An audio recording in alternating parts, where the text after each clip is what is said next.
So why don't you tell us what your stand is on immigration if you're elected to Congress this fall? This is a topic that is very, very near and dear to my heart. I was first hired in 2008. I studied Spanish in college and taught overseas for a couple years. So when I came back to Minnesota in 2008, I was hired as a translator in a detention center for undocumented immigrants right here in Minnesota.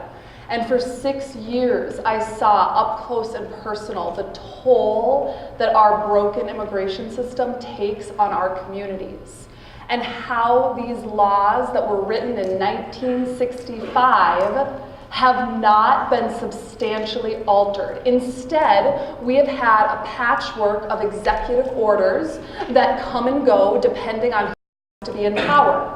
As Pete said, we cannot bank on whichever party is in power to hopefully give us a just and humane immigration system. We need to make long-lasting, real change. I would begin by reviving the Gang of Eight bill that failed when the Senate refused to look at it in 2013. It was a bipartisan bill that had some problems, but could absolutely be revived in a bipartisan coalition to give a pathway to citizenship for all 11 million undocumented immigrants in this country immediately. Second of all, I would make sure that the RAISE Act, which is currently President Trump's plan to allow a meritocracy-based immigration system to rule the country. When you hear the terms meritocracy, make no bones about it. He is talking about only inviting people with PhDs who come from primarily Western European countries into the United States. So I would make it a #1 priority in Congress to make sure that the RAISE Act never sees the light of day.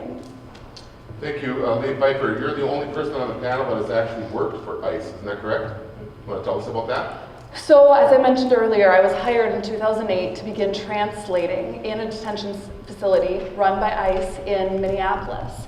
And what I've seen throughout my time there was that we have a system built on prisons that profit off of the helpless. People who cannot speak for themselves, both literally in the language and also through the laws. I would immediately move to make sure that immigration and any federal agency is not allowed to use a for-profit prison system, and furthermore is not allowed to use a state or county contract to house anyone being held by the federal government. What I've seen is the state and the counties are ill-equipped to offer the level of care that is required by the federal government, especially for immigrants. So we need to make substantial changes that we can work across party lines by eliminating our for-profit prison system, creating a pathway to citizenship, and making sure we have a just immigration process that allows all levels of education and experience to profit off it here in the United States. Thank you, Lee Piper. The question